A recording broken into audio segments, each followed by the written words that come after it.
Tere,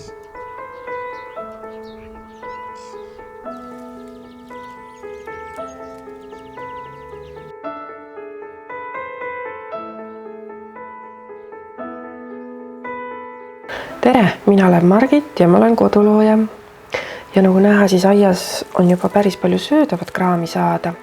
Siin näiteks on monarda üles tulemas. Siin on talisipul. Aga on veel muudki, sinililled ei ole küll söödavad, aga nad juba tulevad välja. On kõrvenõgest, on võilille, on naati. Et ainult korja ja söö, et tegelikult see on super vitamiinipomm, mida kevadel tarbida. Talisipulat on siin veelgi tulemas. Ja hapuplikat on juba näha. Aga huvitav oleks teada, mida siis teie olete ka külvanud juba selle aja jooksul. Et mina näiteks olen külvanud ainult põhimõtteliselt siin tomatit, aga nagu näha on juba üles tulnud ja ma olen ta viinud ka juba kasvuhoonesse. Kui öösel lubab miinuskraadi, siis ma toon ta tuppa, aga ta on mul põhimõtteliselt kasvuhoonest nagu topelt kaitse all. On veel minikasvuhoone peal. Et ma loodan, et temaga midagi ei juhtu. Siin nendes tunnelites on redised ja need on ka vaikselt üles tulemas. Küll saagini läheb veel aega, aga juba lehed paistavad. Aga siis ma mõtlesin, et ma külvan veel mõnda aedsalatit ja ühte rukola sarnast asja, mille nimi on võõrliiv sinep, aga ma lugesin, et see on mitmeaastane, mida ma nagu ei teadnud. Lehed näevad välja nagu rukola, aga ma ei ole kindel, kes on sama, mis rukola. Ta seemned on küll ime väiksed. Aga ma arvan, et ta maitseb küll nagu rukola. Ja siis panin ka kasvuhoone äärde sinna aedsalatit ja seda kõige tavalisemat. Ja ma arvan, et seda on suht õige aeg juba teha, sest kasvuhoones on ikka väga soe. Et kui ka lubab siin öö külma, siis pole ju raske seda kinni katta.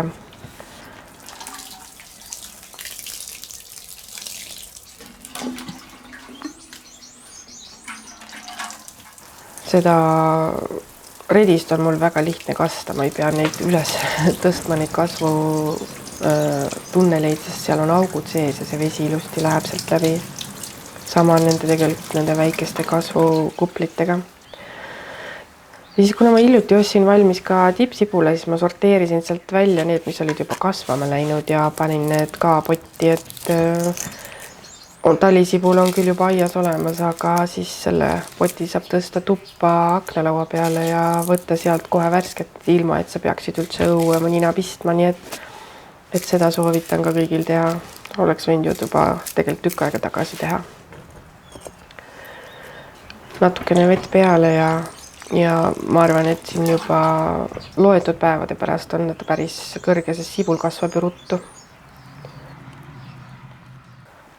Aga 25. märtsil oli paastomaarja päev. Seda kutsutakse ka marjapunapäev või naiste kapsaste püha, et see on selline põline naistepäev, mida tegelikult juba väga ammu peeti.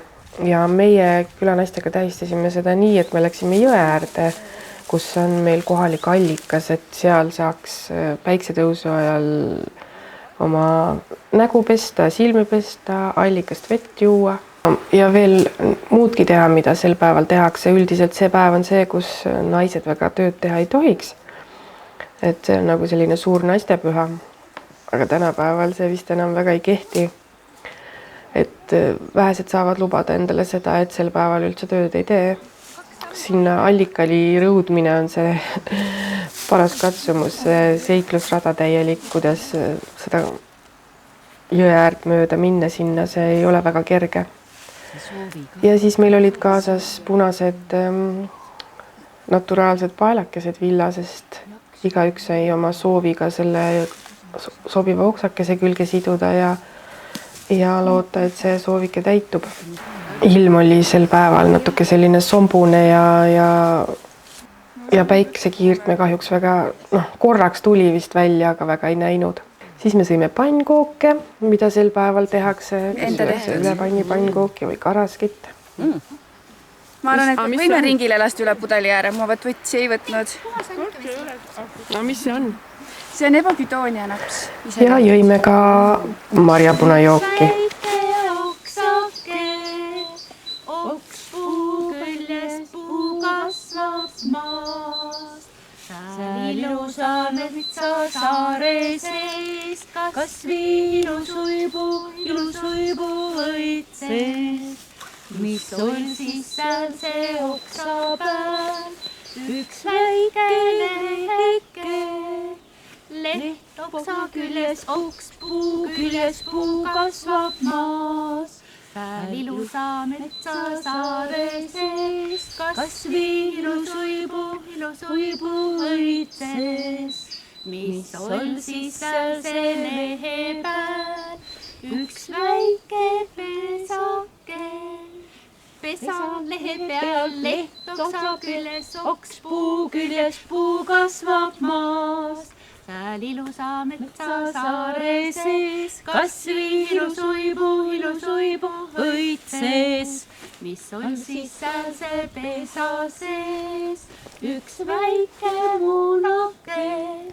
Muna pesa sees, pesa lehe peal, leht oksa küljes, okspuu küljes puu kasvab maas. Sääl ilusa metsa saare sees, kasvi ilusuibu õitses. Mis on siis seal see muna sees? Üks väike linnuke. Lind muna sees, muna pesa sees, pesa lehe peal, leht oksa küljes, okspuu küljes puu kasvab maas. Sääl ilusa metsa saare sees, kasvi ilusuibu õitses. Sääl see linnusuus, üks väike lauluke. Laul linnusuus, lind muna sees, munapesa sees, pesa lehe peal, leht oksa küljes, okspuu küljes puu kasvab maas. Sääl ilusa metsa saare sees, kasvi ilusuibu õitses. Selline tore päev oli siis. Aga ühel teisel ilusal päeval ma mõtlesin, et ma võtan maapirnil pealsed pealt ära, sest need on hiiglaslikud, sellised paarimeetrised suured tokid. Ja vaatan, et kas on ka mingit saaki saada, et teha üks supp, sest maapirni supp mulle väga maitseb. Ja ka salatiks on teda super ja teha. Kaevasin teda natuke läbi ja leidsingi sealt päris mitu mugulat. Ma küll lootsin, et on isegi rohkem, aga suhteliselt vähe oli, et võib-olla ma peaksin seda kohta natukene rohkem väetama, kuigi maapirn peaks olema selline suht lollikindel taim, et ta peaks kasvama peaaegu igal pool. Aga mõned mugulad olid väga ilusad ja mõned ma koorisingi ja krõmsutasin niisama ära, sest ta on nii mõnusa pähklise maitsega ja väga-väga hea. Siin on siis selle korra saag, ma päris sügavalt läbi ei kaevanud ka, nii et võib-olla seal põhja pool on kindlasti veel, nii et ma loodan, et jäi ka sinna seemneks, et tuleb ka sel aastal uusi. Siis üks projekt, mis ma siin vahepeal tegin, oli, et panin külmkapile uue katte, sellise kleebitava katte peale, mis ma Temust tellisin, sest mul oli see külmkapp juba nii koledaks läinud. Ja siis üks suurem projekt, mida ma nüüd tegin, oli keldriukse renoveerimine või tegelikult ma teen selle ajutise katte sinna peale lihtsalt, et vihm sisse ei sajaks. See vana keldriuks oli nii mäda, et ma ei saanud seda enam üldse lahtigi tõsta, sest see alus laudis oli talt täiesti ära kukkunud. Ma koristasin trepi pealt sealt suure hunniku ära ja siis ülejäänud tuli lihtsalt kergusega, ei pidanud mingi tööriista kasutama, lihtsalt tõmbasin, ta oli nii mäda.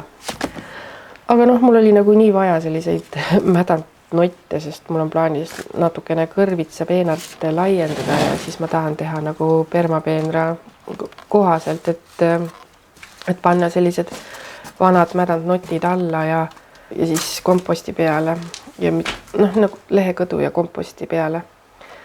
See kelder õnneks oli seest kuiv, aga eelmine aasta ma kardan, et seal oli isegi vesi sees, sest ta on selline natukene paha koha peal, kus on selline madalam koht ja kõik lumesula vesi nagu valgub sinna, nii et seal on selline auk, kus saab seda vett välja pumbata.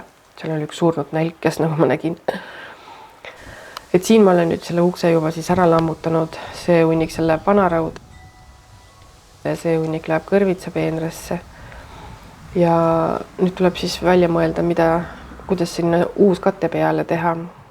Et ma tahan, et see uus katte oleks selline, kus käib ka õhk läbi, sest vana oli selline suhteliselt kinnine. Ja siis ma tegingi lõikasin sellise karkassi sinna peale, mille peale siis saaks kinnitada need plekitükid, mis mul on vist vanemate katusest. Aga mul on sellised 4 juppi ja ma mõõtsin, et ma saan täpselt selle keldri augu kinni katta, et vaja lihtsalt välja mõelda. Sellise vahe jätan sinna sisse, et see niiskus saaks ise välja minna, et varasemalt see auk oli suhteliselt kinni, nii et see niiskus ei pääsenudki sealt välja. Et sa pidid seda nagu kogu aeg õhutama ja ust lahti hoidma. Ma hoidsingi seda ust nüüd ka lahti vähemalt 3 päeva. Ja see kopitantais läks natukene sealt välja küll. Seda on vaja veel natuke koristada ja muudki teha, et riiulid ja vakad teha, et saaks sügisel sinna saaki ka panna. Aga praegu ma lihtsalt muretsen selle pärast, et kui tuleks mingi tugevam vihm, et siis oleks seal mingi ajutine kattegi peal. Et ma tegelikult arvan, et ma sügisest pean panema sinna natuke korralikuma katte.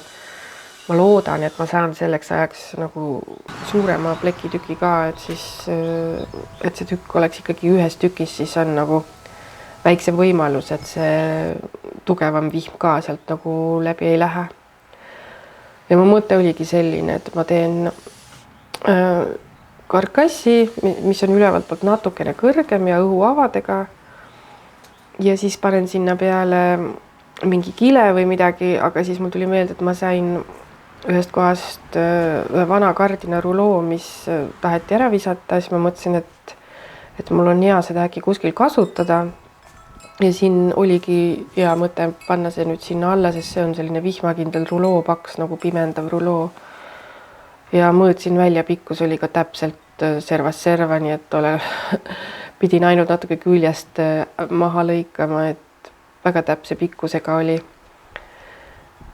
Ja kuna mul ei ole klambripüstolit, siis ma võtsin lihtsalt toast täiesti tavalise klammerdaja ja panin ta lihtsalt nii, et oleks enam-vähem kinni, et ta päris nagu maha ei kukuks, sest tol päeval oli selline hästi tuuline ka, nii et raske oli teda sinna paigaldada.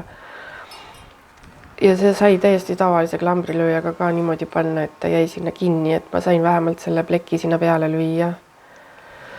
Et ma ise vähemalt on mul natukene nüüd süda kergem, et ma nagu kardan, et kui tuleb mingi kevadine suur nagu vihmatorm, nagu siin võib ka tulla, sest kevadeti on ju väga palju seda vihma alati olnud, et siis pärast mul ujub seal ja ma pean hakkama jälle mõtlema, kuidas ma seda pumbata saaksin, et mul sellist teist sodipumpa nagu ei ole, et ma peaks küll mingi hetk selle endale võib-olla ostma, aga et on siin vajadust äkki seda suuremat vett välja pumbata. Ei jaksa ju seda niimoodi kopsikuga viia. Aga eks siis vajaduspõhiselt saab seda siis osta. Ja jumal tänatud, et mul olid olemas ka mõned plekikruvid, sest kuna mul vanematel siin toimus eelmine aasta üks katuse vahetus, siis seal neid plekikruve järgi, siis isa tõi need mulle, et ma saaksin äkki kuskil kasutada. Ja nüüd oli siis see sobiv hetk. Ma kartsin küll, et mul ei ole nagu selleks spetsiaalselt otsikut, millega neid plekikruvisid keerata, sest ma ei olnud seda varem teinud, aga selgus, et mul on üks selline suur komplekt olemas, kus on nagu kõik need erinevad otsikud olemas ja oli ka täiesti plekikruvi omasid olemas erinevas mõõdus. Et see probleem lahenes ka, ei pidanud jälle poodi minema midagi juurde ostma. Et ma küll selle projekti jaoks pidin ostma mõned metallplaadid, aga muud asjad olid mul kõik olemas. Et need prussijupid jäid järgi põranda ehitusest ja kõik muud tuli niisama. Et siis ma mõtlengi, et kuidas seda nüüd paremini panna seda plekki, sest et jääks nagu enam-vähem, et ei jääks sellist nagu auku sisse, kust vihm hakkaks läbi minema, et natukene paha oli see, et seda katvust jäi nagu hästi vähe, kuskil mõni sentimeeter ainult keskelt, et oleks võinud natuke rohkem olla. Aga noh, ma arvan, et töötab ka. Et ülevalt alla see katvus tuli suurem, nii et ma isegi sain üle ääre jätta selle katvuse, aga just see keskmine osa. Suhteliselt täpselt ikkagi sentimeetri pealt. Kassidel oli vahepeal väga huvitav seal keldris käies, nad ei olnud sinna varem saanud, siis nüüd on nagu nüüd on see lõbu nagu läbi, aga keldris vist küll hiiri ei ole, aga neil lihtsalt oli huvitav seal vaadata või nuusutada midagi teistmoodi. Et ma juba ootan seda hetke, kuna ma saaksin sügisel siia selle keldri nagu kasutusse võtta, et ma ei tea ausalt öeldes, miks ma eelmine aasta seda ei teinud. Ma natuke nagu kardsin seda projekti, mõtlesin, et ma ei jõua nagu kõigega korraga tegeleda, et neid asju, millega oli vaja tegeleda, oli nagu niigi liiga palju. Et ma arvasin, et see oleks olnud nagu liiast, et mõtlesin, et küll ma teen sellele nagu omal hetkel, aga nüüd ma mõtlesin, et ei, et enam ei saa seda edasi lükata. Et see ka natukene maja heaolu suhtes oluline, kuna et see õhk käiks sealt keldrist läbi ja noh, kass kontrollis ära, see keldrikatus töötab küll, läbi ei vaju. Aga selline sai siis minu seekordne video. Seekord mitte nii väga pikk, aga loodame, et järgmine kord pikem ja tšau!